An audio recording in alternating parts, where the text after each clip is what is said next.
Alright, so how everybody doing? It's Mike Sykes, Millionaire Maker. Hang with me, I'll make you a millionaire. So this is day 196 of my 365-day YouTube content creation challenge, where I challenge myself for the next 365 days to create valuable and useful content that I can post to my YouTube channel, and trying to bring the benefit and the knowledge that I've gained over the last few years as an entrepreneur to somebody out there. Alright, now like I say, this is day 496. You have to bear with me and excuse me. I don't know why, but for some reason I'm starting to lose my voice, so I sound real hoarse and deep. Alright? And like the more I talk, the worse it gets. So I need to really be quiet, but I need to make this video and get it in. Alright? Now, so if you are following my channel, you know I posted a couple of videos yesterday. Alright, that might seem a little strange, a little wild, and a little out there. Alright? But the thing about it is, they're actual videos, alright? Like I explained to my wife about watching these shows all day, every day in and day out. And with the actions that she is taking right now, you know, without thinking about it, they're very naive actions. Alright, like I expressed to her, these people, as y'all can see in the video, these people she know nothing about. She said somebody named Kim, but as far as you know, how do you know that's their real name? And especially if you don't have a last name to go with it. So when the police go to this motel looking for a Kim, there's no Kim there because they registered in that room under a stolen credit card from somebody named Richard Fitzgerald, whose car was stolen out of Columbus, Ohio. All right, but they come from Las Vegas, Nevada, somewhere. All right, or Arizona, some shit like that. And for some reason, you're not paying attention to notice that don't none of this seem strange to you. All right, and all right, so this is what I'm going through. This is what I'm dealing with. Now, I know I start my videos off by saying that my intention is to bring the benefit and the knowledge that I've gained over the last few years as an entrepreneur. But also when I started this channel, when I started making videos or making content for this channel, okay, my objective was to, at least for the first 365 days, take you through my life and what it is that I'm doing and what I'm dealing with and what I'm going through, the different moves that I'm making, the different adventures that I'm doing, okay, my life as far as my job, what I'm doing to generate income, what I'm doing to try and fix my credit, what I'm doing as far as my living situation and everything. Every move that I'm making, I'm trying to in some way document it and bring it to you. Okay, maybe you can look at it and see where, hey, the mistakes that I make, you can see where, hey, okay, well, this is where he made that mistake. He should have done this first or done this. And maybe then you can go from there and not make that same mistake. All right, so that is the purpose of my video. Okay, also I'll give you notes on the little things like the different stocks that I bought and the progress that they're making, and the cryptocurrency that I have, and the progress that it's making. All right. So, like, with that being said, I'm gonna go ahead and let me see here.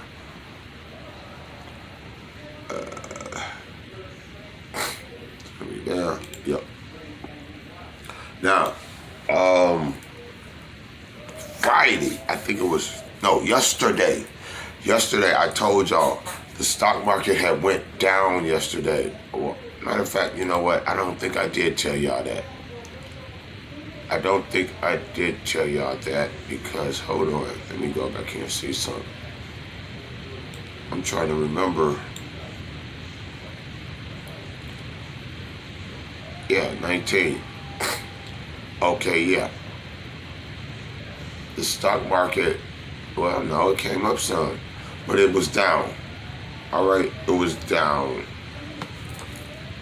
Like, it was really down. It was down so bad that even Dr. Boyce Watkins had made a video talking about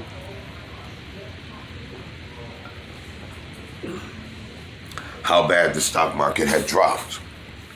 Now, when he made his video talking with, all right, I've noticed that compared to mine and what he's talking about, I guess that he's talking about what I need to start investing in is the S&P stock market. Okay, they measure that on a whole. Okay, on a whole of whether it's going up and down. Okay, whether more stocks are being bought today, making it go up, or more stocks are being sold today, making it go down. In a whole, like we might have 1,000 stocks in this portfolio, all right. And like I say, it's how it moves. That's what the S&P is. Okay, so like if it's down, they will say that the market is down, or if it's up, they'll say it's up. But like yesterday, it was down. But the thing about it is, like a lot of the stocks that I had, you know, like I told y'all, I had a lot of red. One day I had a lot of red, meaning things were down, and I had about 2 or 3 green. But those 2 or 3 green paid off in the profit more than the losses of the red. All right, but at the point, like yesterday, I think I had more green than red. But he was steady saying that the market was down, and the market was down. But for me, it wasn't really down a lot. Okay, because what happened was I went from $46.54 to $40.61. All right, but then like what he was saying in his video is that what he predicted is that after that we should have a good, you know, he bought a lot of stock yesterday. He bought a lot of stock because it's like stock on sale. It's honestly like stock on sale, and that's when you buy it, okay? And because today, when I looked at it, everything I had was green. Every stock I had was green. It might not have been a lot of green, but it was green to the point where, like I told you, yesterday it ended at $40.61, and today it ended at $109.50. All right? So if I had been in a position to have money that I could invest more into it, I would have more money, because that money would have made money in my sleep. But because of my situation, as you seen yesterday, what it is that I'm going through, all right, it's like I'm fighting an uphill battle to try to keep above water. All right, and so I guess during the coming days, I'm going to be reporting on that too. My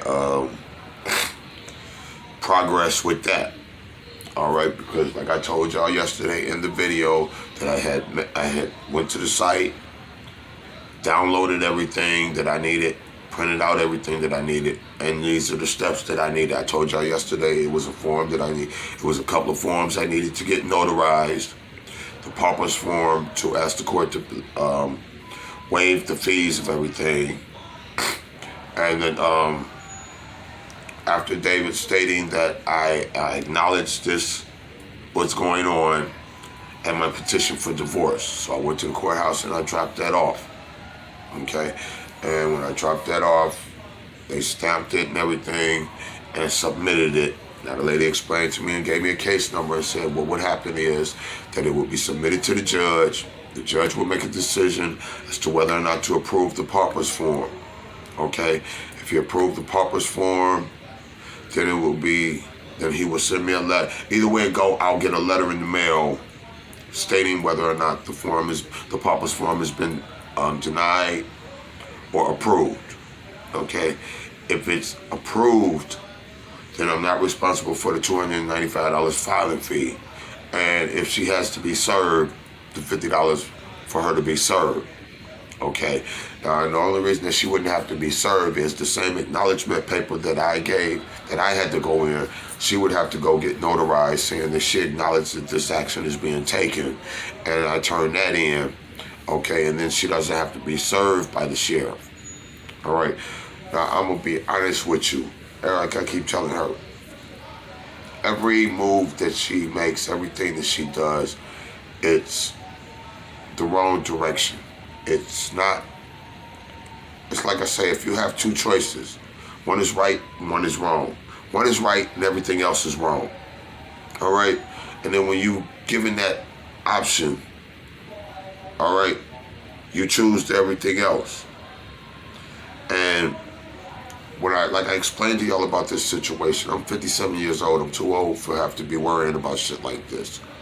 Like I told her, we see this shit every day. Every day you tell her on the news, you see about another shooting. Somebody's car got shot up on the expressway, just driving down the expressway. And if you're naive enough to be with these people for 6 months and allow these people to convince you not to tell nobody about them, so that nobody knows nothing about these people, that in the event that anything happens to you, then you're opening yourself up and me to any possibility, anything happening. And you're okay with this. All right, and I'm not okay with this. I'm too old for this to have to live and go through this.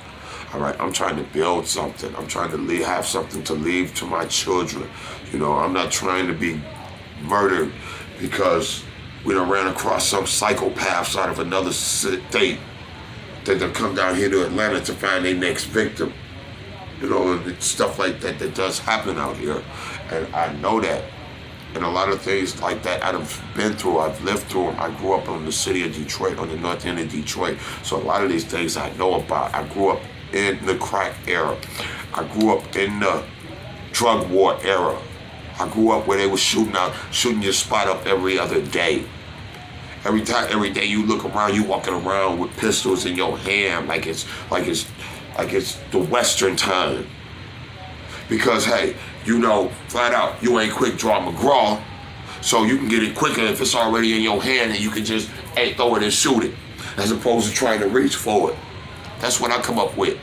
Niggas walking down the street, walking down alleys with shotguns and rifles and shit. 357, 9mm, spot gets shot up every other day. That's what I come up with. All right, you come out your house, motherfuckers jump out the bushes, out the abandoned house across the street and start lighting your ass up. You riding down the expressway, all this shit what they doing now, I come up through that shit. All right, nigga walk around with 2 pistols on him every day. Ride around in his car with the pistol sitting right there. Then took this seat out, okay, because the pistol gonna be right there. I know about this stuff, I done been through this stuff. And then, to sit up and have to go through this, man. You know, like I said, my first wife, hey, she taught me a lot. She taught me a lot in them 22 years. Okay? And like I said, I'm just not willing to do this. Nah. I want everything in my power to be able to work this out. But I can't be yoked with somebody who's not trying to go nowhere. Somebody who's just willing to be able to just exist. I existed for a lot of years. I existed for a whole lifetime. And now that I have new direction and know what's best and which way to go, all right, I'm trying to go that way. I'm trying to achieve, I'm trying to have something to leave to somebody. All right? And I have a lot of somebodies to leave something to. So that's what I'm trying to build. And I don't have time for this. And after 14 years, you know, I figured that we should both be trying to go together. And if it's not going to work like that, then sometimes you just have to do what you have to do. You know, like I told y'all the other day, you know, if it's the end of that season, it's the end of that season. But the good thing about it is, you know, you got another season coming up. You know? So, I did tell y'all that, like I said, the stock ended up, went from 40 to 109. Crypto. Okay. The crypto. Let me go down here and tell you how it ended.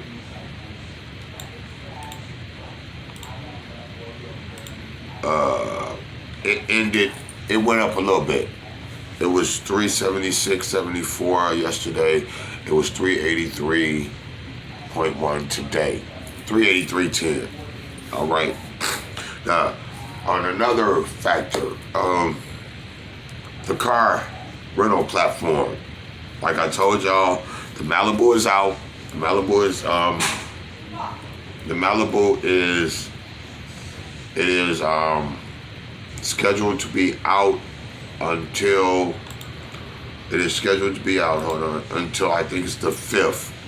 Right, it's scheduled to be out till Thursday, August the 5th. All right. Right now, they are in, I think, West Virginia. Yeah, West Virginia. They're in West Virginia.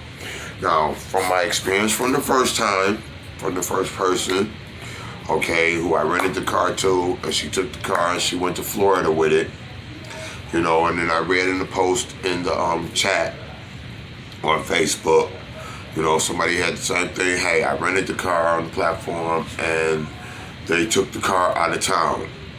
Should I say anything about that or what? And then the question was asked, well, did you discuss that with them in the beginning? All right. Then so after that, it was like, no, it wasn't discussed. Well, then, hey, that should be a point that you make note of. All right. So the next time when this person rented the car, they rented it, I think, for almost 2 weeks. Okay.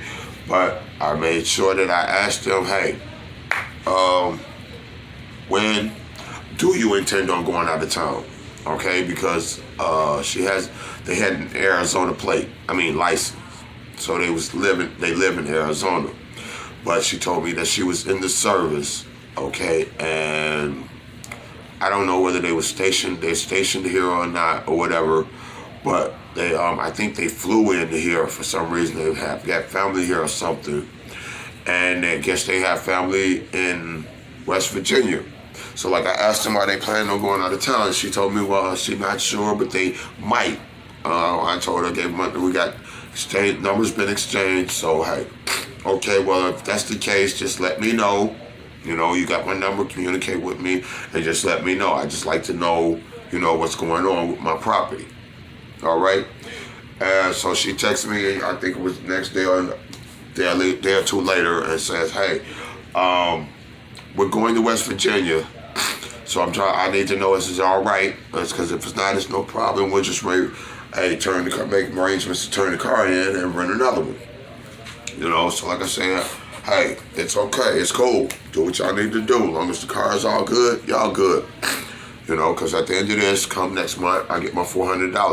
I got my $198 from the other rental. Okay, excuse me. Now, on hire car the other day, I didn't get a text message. I didn't get an email, but I managed to get a phone call, and somebody, matter of fact, I think it was Sunday.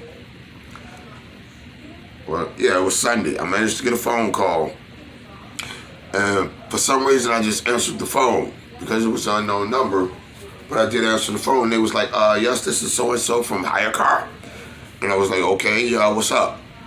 And it was, well, so-and-so has requested your car, because I didn't do a daily check, so I didn't check the hire car to find out, whether or not it had been requested, so it was like a whole day I didn't check it. And so come to find out that they had requested it the night before, and they was trying to pick it up Sunday, okay? And so I missed that rental. Now I got another rental request. I looked up and noticed I had another. I'm constantly checking now. Okay, at least twice a day I check that one. Okay, and I checked it today, and I checked it and I had a rental. I had a request. Okay, so I accepted the request. It's a 2-day booking. I'll get that $67. I accepted the request. And, I'm like, well, they give you the person's phone number. They give you the ability to be able to text them through the app. So with the phone number, I like to be direct with them. So I text her directly and asked her, about what time are you trying to pick the car up tomorrow? And I wrote her in the app and asked her the same question. And as we were sitting here talking, she just texted me back and responded, somewhere around between 11 and 12. Okay, so I have to let them know that I won't be able to make it until 12 tomorrow at work.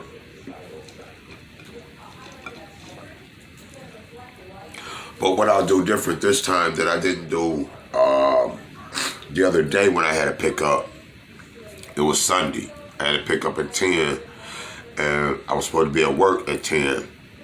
But what I did was I waited until after the pickup was made before I got dressed for work and everything. So this time, being that it's going to be at that time, I'm going to go ahead, get myself dressed, prepared and everything, have my paperwork did, mileage, gas and all that, took pictures and all that taken and uploaded, and be dressed for work.